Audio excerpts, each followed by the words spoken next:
Friday, December the 2nd, 2016, and this is your Barbados Today evening update. I'm Emmanuel Joseph. Thanks for joining us.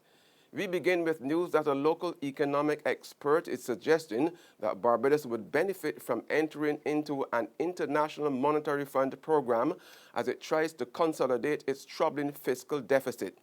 However, Dean of the Faculty of Social Sciences, Dr. Justin Robinson, says Barbados should first ascertain the conditions under which such a program was being undertaken. Delivering the regular lunchtime lecture organized by the ruling Democratic Labour Party at its George Street headquarters this afternoon, Dr. Robinson noted that one of this country's greatest fears in agreeing to an IMF arrangement would be any requirement to devalue its dollar. So a country seeking to look at an IMF program, I think, needs to work out beforehand what are my non-negotiables. What am I not willing to give up? I suspect for Barbados that's going to be the fixed exchange rate. We would want to hold on to that. So whether or not we should or could be in an IMF program, I think, would depend critically on what are the conditionalities that are being insisted on. If those conditionalities are acceptable to the government of the day, then it would seem reasonable to enter the program and get those benefits. Meanwhile, a government minister known for his fiery speeches has launched a verbal attack on the IMF.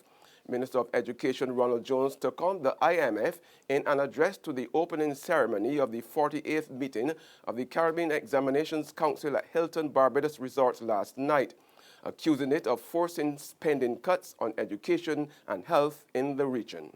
No.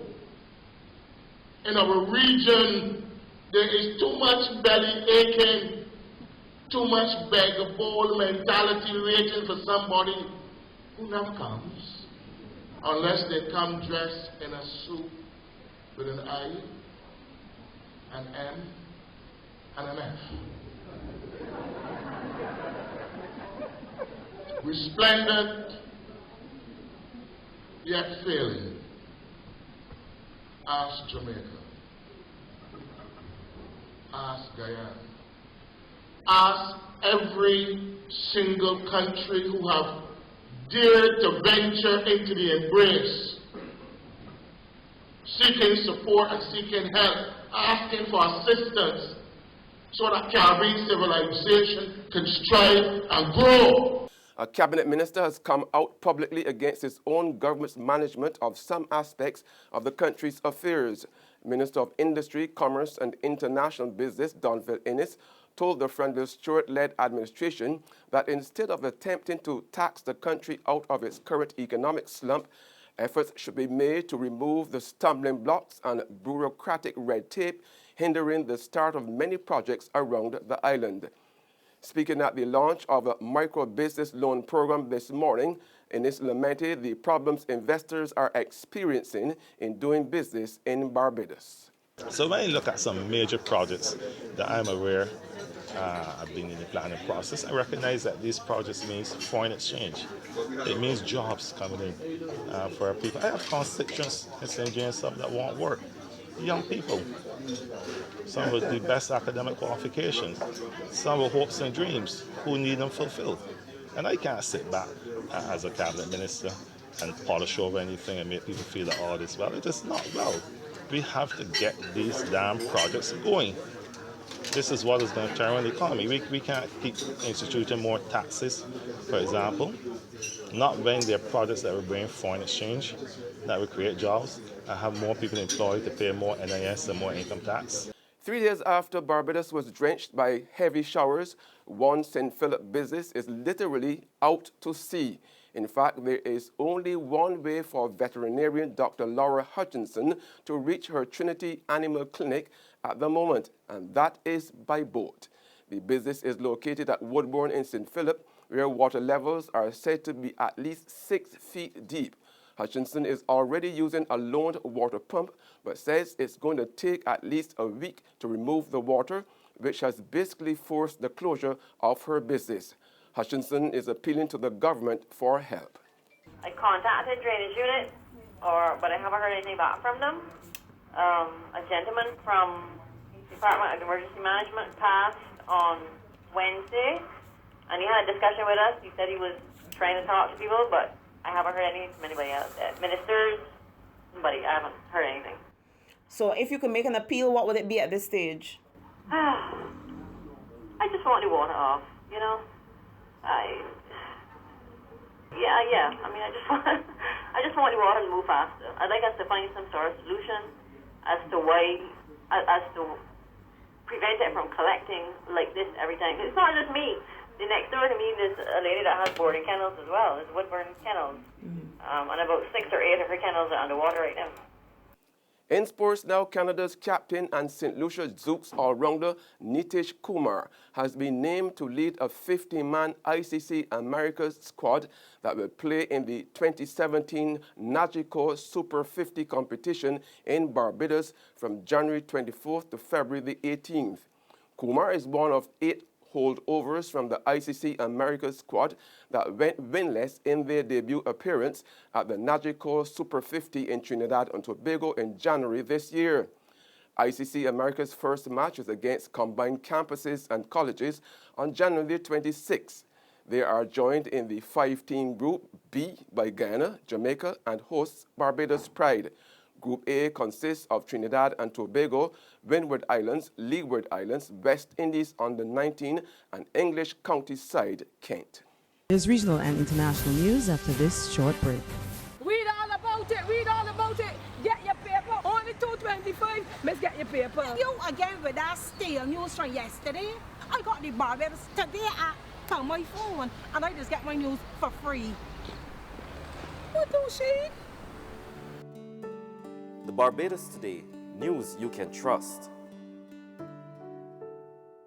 But Maisie, this Christmas will be the best Belgian Christmas for we. Maisie, it is all because Republic Bank just like Santa Claus. Maisie, fix up the kitchen and a new TV we getting. A special time to commemorate. Republic will help you celebrate. Get ready to celebrate 50 years of independence right through to the best Bajan Christmas ever with a Make It Happen loan of up to $50,000 from Republic Bank. Give your home a good old Bajan spruce up, buy some new furniture and appliances, or take an after-holiday trip to visit loved ones over and away. You could also be one of our lucky winners to share in fabulous prizes. Just visit any branch to apply. Go to republicbarbados.com or call us at 227-2700. We're also available via Skype and FaceTime. Special conditions apply. In Bajan style, it will be great with Republic Bank. Republic Bank, we're the one for you. In regional news, now health authorities in St. Lucia have sought to debunk suggestions by UNAIDS that the country's management of HIV/AIDS has been subpar. Data presented in the UNAIDS Caribbean Summary on the epidemic in 2015 has caused a bit of a stir. The summary reveals that St. Lucia, with 500 HIV/AIDS cases, ranks second to St. Vincent's 800 as the Eastern Caribbean country with the most individuals living with the disease.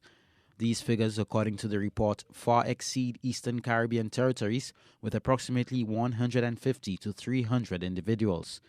And as if that were not damning enough, the UNAIDS report stated, quote, all the Eastern Caribbean states, with the exception of St. Lucia, have virtually eliminated HIV transmission from mothers to children and are currently in the process of being validated by the Pan American Health Organization, end quote. This statement directly contradicts claims by the Ministry of Health that St. Lucia has not recorded a case of perinatal infection since 2010. Dr. Dana Gomez, STD physician at the Victoria Hospital, provides further clarification.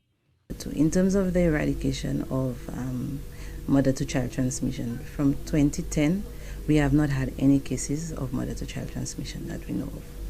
So that point blank, I really do not know where that information is coming from, but from 2010, as someone working in the clinic for about 6 years, I can say that we haven't had any mother-to-child transmission. And on the international scene, Michigan's Attorney General announced today he would file suit to stop a recount requested by Green Party candidate Dr. Jill Stein. The Attorney General, Bill Schuett, described the recount request as frivolous and expensive. In fact, election officials in the state said it will cost taxpayers more than $1 million if the recount is forced. But with the suit, it may not happen. That's news and sports, but for the very latest, visit our website at www.barbadostoday.bb. Also subscribe to our e-paper, email updates, and like us on Facebook. We are also on Izumi Media in bus terminals or screenplay at supermarkets and gas stations near you, as well as Channel 99 on Flow TV and Mix 96.9 FM. I'm Emmanuel Joseph. Have a fantastic weekend.